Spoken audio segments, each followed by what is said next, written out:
Yo voy a tratar de agregar un poco a la perspectiva que dio Ernesto, quizás siendo un poquito más prescriptivo. Siempre es más fácil para un argentino hablar de la realidad de otro país que hablar. Yo no podría dar esta presentación en Argentina porque uno nunca es profeta en su tierra, pero aquí me permito pontificar de alguna manera con respecto a algunos de estos temas. Y entonces por eso voy a hablar no solamente de la situación actual, sino también de cuál podría ser una agenda hacia el futuro. Voy a hablar de cuatro cosas, un poco como la doctora Mariscal lo mencionó. Voy a empezar introduciendo este concepto de digitalización, con este nuevo índice de cómo medir los desarrollos que están siendo llevados a cabo en el conjunto de la sociedad de desarrollo, con velocidades diferentes. Y lo voy a definir un poco, voy a mostrar algunos ejemplos de cuál es el impacto económico que esta digitalización está teniendo en nuestras sociedades. A partir de eso voy a después a entrar en el tema de América Latina y ya voy a ubicar a México en América Latina porque considero que es un marco de comparación adecuado, de dónde está México situado con respecto a sus pares dentro de la región. Y finalmente tratar el tema mexicano y entrar al final en elementos prescriptivos de agenda futura. Entonces, ¿qué es el índice de digitalización? Fundamentalmente lo que el índice de digitalización pretende es no solamente medir el desarrollo tecnológico, sino también su utilización. ¿Qué es lo que estamos haciendo con esta tecnología? Desde el punto de vista de utilización del tejido productivo, desde el punto de vista de aumento del bienestar de los ciudadanos, aumento de la transparencia de las instituciones políticas. Y la premisa fundamental entonces, que yo estoy planteando es que los indicadores de difusión tecnológica, aunque son adecuados, son limitados. Y que tenemos que ir a una instancia, entrar en una situación donde lo que tenemos que pedir es qué es lo que estamos haciendo con esto. Por ejemplo, cuál es la importancia del comercio electrónico como porcentaje de todo el comercio minorista del país. Hasta qué punto estamos reduciendo los costos de transacción que están implicados en el comercio minorista. Segundo, hasta qué punto estamos eficientizando el gobierno en función de las aplicaciones del gobierno electrónico, hasta qué punto estamos usando las redes sociales para estimular la cohesión social. Y por eso entonces queremos capturar todas esas dimensiones. Desafortunadamente esto es mucho detalle, pero lo importante a retener es que este nuevo índice incluye 24 indicadores y las categorías hacia el nivel más macro, si se quiere. Por un lado, la asequibilidad, que es el precio que tiene la tecnología. Las diferentes tecnologías, banda ancha, fija, móvil, telefonía móvil, telefonía fija, lo que se denomina affordability. Segundo, la confiabilidad de las redes. Esta medida en función de hasta qué punto la red en su conjunto está entregando el nivel de servicio y calidad que estamos esperando. Tercero, la accesibilidad. Hasta qué punto los terminales están siendo adoptados por la población. Y hasta qué punto nosotros tenemos nuestros teléfonos móviles, nuestros teléfonos inteligentes y nuestras computadoras para poder acceder a la red. Cuarto, la capacidad de la red, es el ancho de banda, tanto nacional como internacional.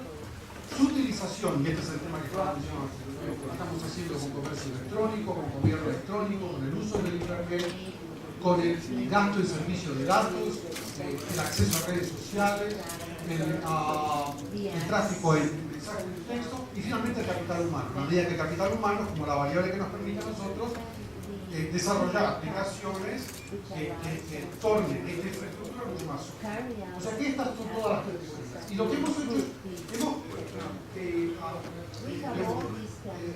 hemos incluido o juntado información, series estadísticas de 184 países del mundo.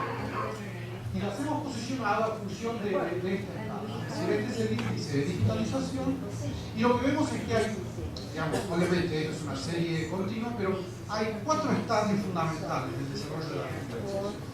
Por un lado tenemos los usual suspects, los países avanzados, que empiezan con Noruega, desarrollada y de alguna manera tenemos los que denominamos países transicionales, que algunos no me preocupan mucho, pero después tenemos a Europa Oriental y ya empezamos a ver algunos países de América Latina, voy a sobre este tema.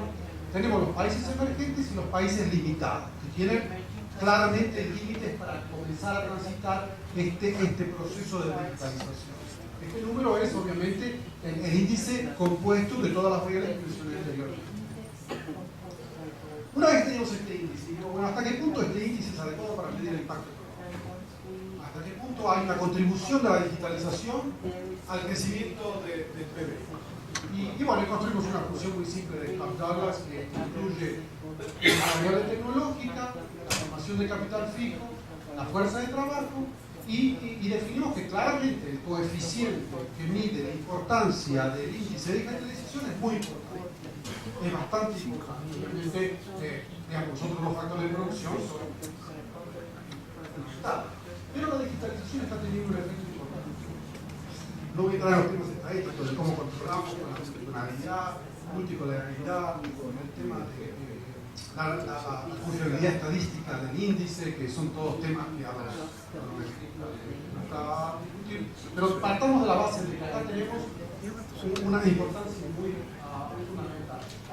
Vimos los promedios, salimos de esto, porque más números, y finalmente lo que encontramos, que fue muy interesante, que empezamos a controlar la importancia que tenía este índice con respecto al resultado de la importancia que tenía la banda ancha de la telefonía móvil al crecimiento del economía. Y lo que vimos era que la importancia, los coeficientes se dispararon.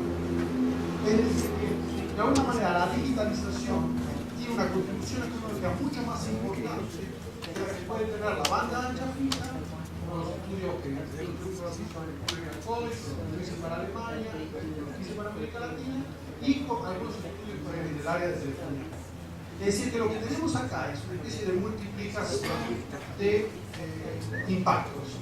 Cuando nosotros agregamos todo el ecosistema más la utilización, tenemos un factor multiplicador mucho más importante desde el punto de vista del crecimiento del PIB.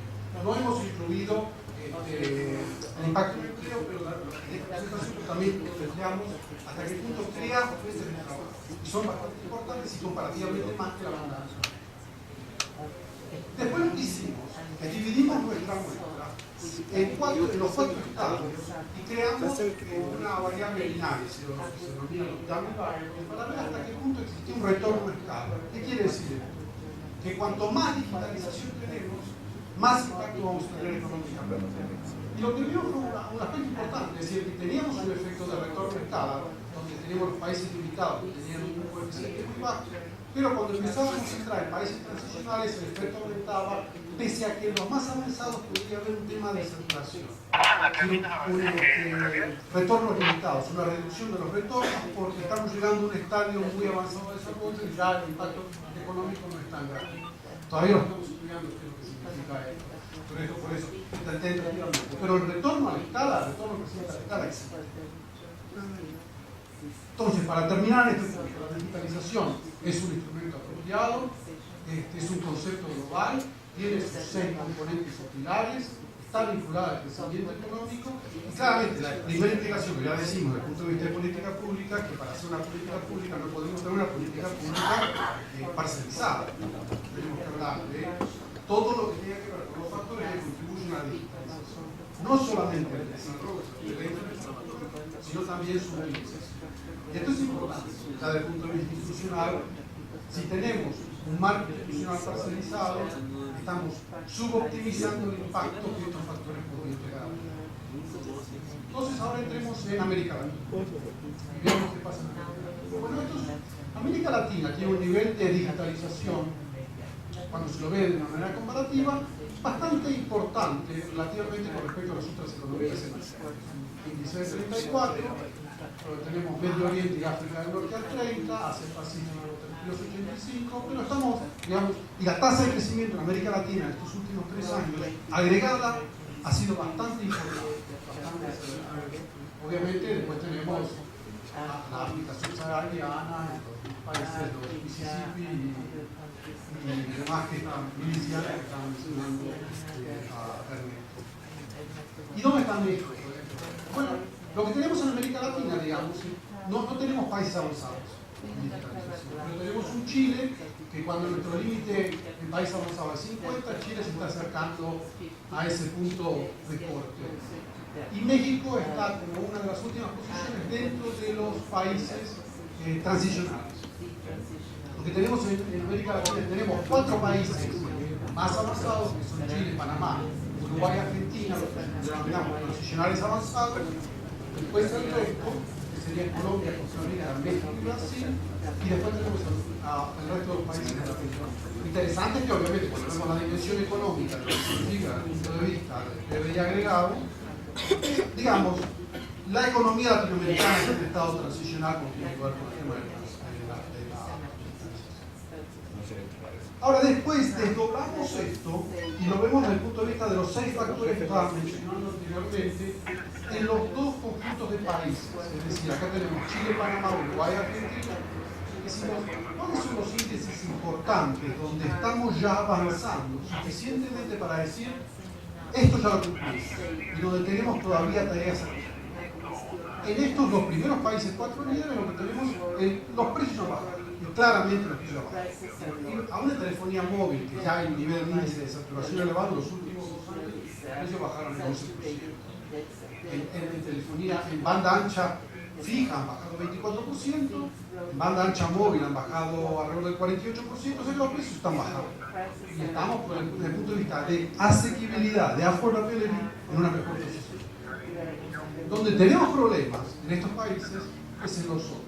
Quizás no tanto en la accesibilidad, porque obviamente como tenemos alrededor del 87% agregado de penetración en telefonía móvil, y en estos países lo tenemos alrededor del 100 y pico de por ciento, punto de vista de difusión de terminales, estamos bien.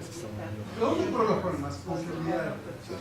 ¿Qué quiere decir esto? Que la inversión en el despliegue y el aumento de la calidad de las redes está retrasada con respecto al aumento de la estamos entrando en una situación de saturación de la red. Y es muy interesante porque lo vamos a ver en México, que pese a que la inversión en los últimos 5 años ha aumentado 50%, la tasa de incremento de los usuarios ha aumentado mucho más rápido. O sea que la inversión por su abonado está disminuyendo. ¿Y esto qué significa? Si nosotros digamos, hacemos una proyección, lo que decimos es que se va a crear una situación de saturación, y ya lo vemos en muchos países, pero esto se va a agudizar si no solucionamos el problema de confiabilidad. Y después tenemos problemas en el uso, problemas en capital humano. Ahora, claro, cuando vemos la fotografía en Colombia, Costa Rica, México y Brasil, esto se agudiza, y sobre todo